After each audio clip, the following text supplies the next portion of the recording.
Assalamualaikum warahmatullahi wabarakatuh. Perkenalkan, nama saya M. Faisal Pratama dari jurusan Teknik Manufaktur Industri Agro, nomor stambuk 18 TMIA 285 dari kelas 3A. Saya akan membawakan sedikit presentasi tentang pengecoran logam dengan cetakan pasir. Baiklah, kita akan masuk di materinya. Pengecoran logam dengan cetakan pasir. Pengertian pengecoran logam dengan cetakan pasir. Pengecoran cetakan pasir adalah proses pengecoran logam dengan menggunakan pasir sebagai bahan cetakan. Prosesnya meliputi pembuatan cetakan, persiapan, peleburan, penuangan ke dalam cetakan, pembersihan coran, dan proses daur ulang pasir cetakan. Yang kedua, produk pengecoran disebut coran atau benda cor. Berat coran itu sendiri berbeda, mulai dari beberapa ratus gram sampai beberapa ton, dengan komposisi yang berbeda, mulai dari beberapa ratus gram sampai dengan komposisi yang berbeda. Hampir semua logam atau paduan dapat dilebur dan dicor. Dan yang kedua, jenis-jenis cetakan pasir. Ada 3 jenis cetakan pasir, yaitu skin dried, cetakan pasir kering, dan cetakan kulit kering. Yang pertama atau nomor 1, cetakan yang banyak digunakan paling murah adalah jenis green dan sandmol, cetakan pasir basah. Kata basah dalam cetakan pasir berarti pasir atau lembab ketika logam cair dituangkan ke cetakan itu. Istilah lain dalam cetakan pasir adalah skin dried. Cetakan ini sebelum dituangkan logam cair, terlebih dahulu permukaan dalam cetakan dipanaskan atau dikeringkan. Karena itu kekuatan cetakan ini meningkat dan mampu untuk diterapkan pada proses pengecoran produk yang besar. Kelebihan cetakan pasir. Yang pertama, dapat mencetak logam dengan titik lebur yang tinggi seperti baja, nikel, dan titanium. Yang kedua, dapat mencetak benda cor dari ukuran kecil sampai dengan ukuran besar. Yang ketiga, jumlah produksi dari 1 sampai jutaan. Dan bagian cetakan pasir kering.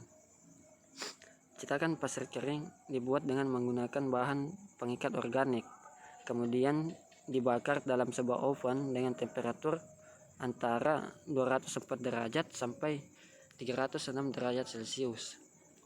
Pembakaran dalam oven dapat memperkuat cetakan dan mengeraskan permukaan rongga cetakan. Adapun keunggulannya, dimensi produk cetak lebih baik, dan kelemahan lebih mahal dibanding dengan cetakan pasir basah. Dan yang kedua, laju produksi lebih rendah karena dibutuhkan waktu pengeringan. Yang ketiga, pemakaian terbatas untuk coran yang medium dan besar dalam laju produksi rendah atau medium. Dan yang ketiga, cetakan kulit kering. Cetakan kulit kering, cetakan ini dapat diperoleh dengan mengeringkan permukaan pasir basah dengan ke dalam 1,2 cm sampai dengan 2,5 cm. Jenis cetakan ini memiliki hasil yang baik dalam produksi tinggi dikarenakan cetakan ini dilakukan tanpa pembakaran. Bagian dari cetakan pasir. Yang pertama, sprue saluran turun merupakan saluran masuk dari luar dengan posisi vertikal. Saluran ini juga dapat lebih dari 1 tergantung kecepatan penuangan yang diinginkan. Pouring basin merupakan lakukan pada cetakan yang fungsi utamanya adalah untuk mengurangi kecepatan logam cair masuk ke dalam ladle ke sprue dan logam yang tinggi dapat terjadi erosi pada sprue dan terbawanya kotoran-kotoran logam yang berasal dari tungku ke rongga cetakan. Yang ketiga, reserve penambah merupakan cadangan logam cair yang berguna dalam mengisi kembali rongga cetakan bila terjadi penyusutan akibat solidifikasi. Dan gambarnya ada di samping. Proses pembuatan pasir. Adapun tahapan pengecoran logam dengan cetakan pasir. Yang pertama, pembuatan pola sesuai dengan bentuk yang akan dibuat. Yang kedua, persiapan pasir cetak. Yang ketiga, pembuatan cetakan. Dan yang keempat, pembuatan inti bila diperlukan. Yang kelima, peleburan logam. 6, penuangan logam cair ke dalam cetakan. 7, pendinginan dan pembekuan. 8, pembongkaran cetakan pasir. 9, pembersihan dan pemeriksaan hasil coran. 10, perlakuan panas jika diperlukan. 11, produk cor selesai. Adapun langkah-langkah proses pembuatan cetakan pasir. Bagian pertama, persiapan flash, lantai yang bersih dan pola kayu produk dan gating sistemnya. Perlu diingat agar pola kayu dilakukan waxing dengan lilin batangan. Yang kedua, pembuatan pasir inti dari backing sand. Pembuatan inti dilakukan berulang-ulang karena intinya yang dihasilkan terdapat retak. Hal ini terjadi karena kurang padatnya inti pada proses reming atau proses penjeputan dari cetakan inti, sehingga harus diperbaiki dengan penambahan molasses dan dilakukan reming yang lebih kuat. Dan yang ketiga, pisahkan cup dan drag pola kayu. Taburi tepung terigu pada lantai yang dibersihkan. Pola kayu bagian drag pertama ditutupi dengan pasir muka hingga seluruh bagian pola kayu atau produk tambah gating system tertutupi oleh pasir muka. 4. Tambahkan dengan pasir belakang backing sand, lalu direming dengan bantuan palu dan rammer agar pasir menjadi padat. Prosesnya dilakukan sebanyak 3 kali. Setiap awal penaburan pasir diberikan guratan pada lapisan pasir. Penaburan pasir diberikan guratan bertujuan agar pasir menjadi homogen dan menyatu terikat antar partikel pasir. Yang kelima, balik drag serta letakkan cup pada bagian atas posisi drag dengan posisi yang tetap. Setelah cup berada pada posisinya, lakukan langkah 1-3 untuk mendacor dengan pola belah. Dilakukan dengan hati-hati agar pola dan gating sistemnya tidak bergerak sehingga tidak menimbulkan cacat akibat pergeseran pola. Yang keenam, angkat pola yang telah dipadatkan dengan pasir dari bagian drag dan cup. Keluarkan pola yang berada pada cetakan pasir dengan menggunakan ulir. Pengeluaran pola harus dilakukan dengan hati-hati agar cetakan pasirnya tidak rusak. Pada saat praktikum, pencabutan pola sangat sulit sekali untuk dilakukan. Hal ini dapat disebabkan oleh pelapisan lilin yang kurang merata dan benda cor yang memiliki dimensi agak besar. Namun segera dilakukan proses perbaikan dengan menggunakan pasir reparasi dalam cetakan pasir. Yang ketujuh, bersihkan cetakan, kemudian berikan coating pada bagian yang diperbaiki agar permukaan cetakan menjadi rata. Dan pemberian coating bertujuan agar pasir tidak mengalami pengikisan oleh logam cair serta memperbaiki sifat mekanis dari permukaan logam. Kemudian cetakan dibakar dengan menggunakan api. Coating menyatu dengan butiran pasir dan butiran pasir tidak masuk ke dalam logam cair. Kedelapan, setelah selesai proses coating, hal yang dilakukan selanjutnya adalah penyatuan cup dan drag yang kemudian dieratkan dengan menggunakan pengikat kawat. Saat penyatuan antar cup dan drag terjadi ambruknya pasir cetak sehingga bentuk cetakan menjadi tidak beraturan disebabkan akibat kurang padatnya pasir sekitaran pola dan banyak bagian dari pola yang bersudut. Seharusnya pada bagian bersudut tersebut dilakukan fillet agar permukaan lebih membulat. Kesembilan, letakkan cetakan pasir di atas tatakan dan ditempatkan dekat dapur peleburan logam. Letakkan cetakan dengan spru menghadap ke atas. Seharusnya pada bagian spru diberikan sedikit area cekung sebagai pouring basin agar pada saat penuangan tidak terjadi turbulence. Penuangan dengan cetakan pasir. Penuangan merupakan seni pengolahan logam menjadi bentuk benda kerja yang paling tua dan mungkin sebelum pembentukan dengan penyayatan shipping sebagaimana ditemukan dalam artefak kuno menunjukkan bukti keterampilan yang luar biasa dalam pembentukan benda dari bahan logam dengan menuangkan logam yang telah dicairkan ke dalam cetakan pasir menjadi bentuk tertentu.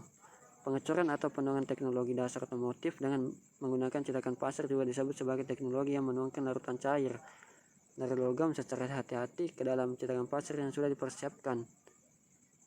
Dan pembongkaran cetakan pasir. Yang pertama, memakai drag dengan rusuk.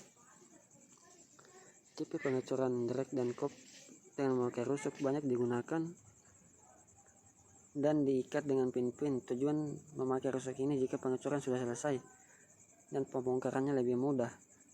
Sebelum dilakukan pembongkaran dan pemisahan coran antar cup dan drag harus dipisahkan dulu dengan membuka pin pengikat cup dan drag. Cup diangkat bila coran terangkat bersamaan cup. Rusuk-rusuk pada bagian bingkai dilepas dan dibawa ke mesin pembongkar atau dipukul sehingga pasir yang melekat pada coran dan kap terlepas. Bila coran ditinggal di dalam derek, kap diangkat dan coran diangkat keluar dengan membalik derek atau membuka rusuk bingkai derek. Yang kedua, memakai derek tanpa rusuk. Tipe ini digunakan pengecoran benda tertentu. Metode pembongkarannya derek dan kop lebih sederhana. Untuk memisahkan benda coran, tanpa terlebih dahulu memisahkan kap dan derek, cetakan dan bisa langsung didorong bersama pasir di atas mesin, atau bisa dipisahkan kap dan derek kemudian dipisahkan pasir dengan dipukul atau dengan mesin pembongkar. Yang kedua, tidak memakai rangka cetak. Rangka cetak tidak harus dipakai pada proses pengecoran logam. Bila pengecoran dilakukan tanpa rangka cetak, penyingkiran pasir dilakukan langsung dengan meletakkan coran dengan cetakan di atas mesin pembongkar. Hal yang diperhatikan dalam pembuatan cetakan pasir. Pertama, uji coba. Cetakan pasir pada awalnya membutuhkan beberapa kali uji coba untuk mengetahui pengaruh nyata dari pembekuan logam, inti tekanan pasir,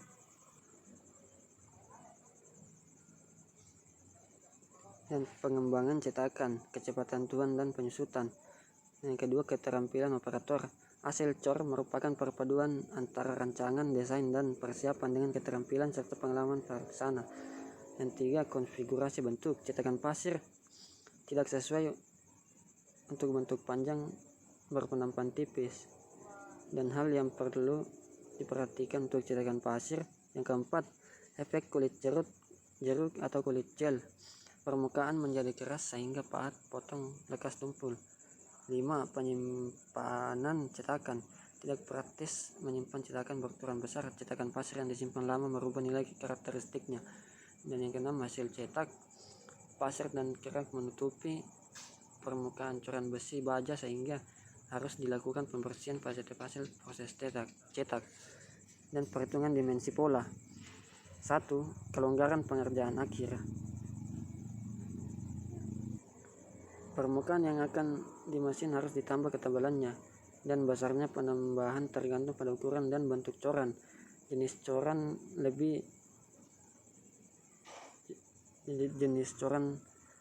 pengerjaan mesin, banyaknya permukaan potong dalam kondisi pengecoran, dan kelonggarannya sama dengan 0,125 inci untuk coran ukuran menengah atau sampai dengan 0,375 inci untuk coran ukuran besar. Dan yang kedua, kelonggaran penyusutan dipengaruhi oleh faktor yang pertama, bahan coran, rancangan dan ukuran coran, suhu pencairan, kondisi pengecoran, dan besarnya kelonggaran penyusutan inci atau feet untuk berbagai material logam sebagai berikut: besi tuang 0,125, baja tuang 0,250, aluminium 0,15625, kuningan 0,1875, magnesium 0,15625. Dan yang ketiga, kelonggarannya. Pencabutan. Untuk kemudahan pencabutan, pola dibuat tirus dengan keterusan 0,125 inci per feet panjang pola, dan 1 feet sama dengan 112 inci. Mungkin hanya itu saja yang bisa saya sampaikan. Lebih dan kurangnya mohon dimaafkan. Wabillahi taufiq wal hidayah. Wassalamualaikum warahmatullahi wabarakatuh.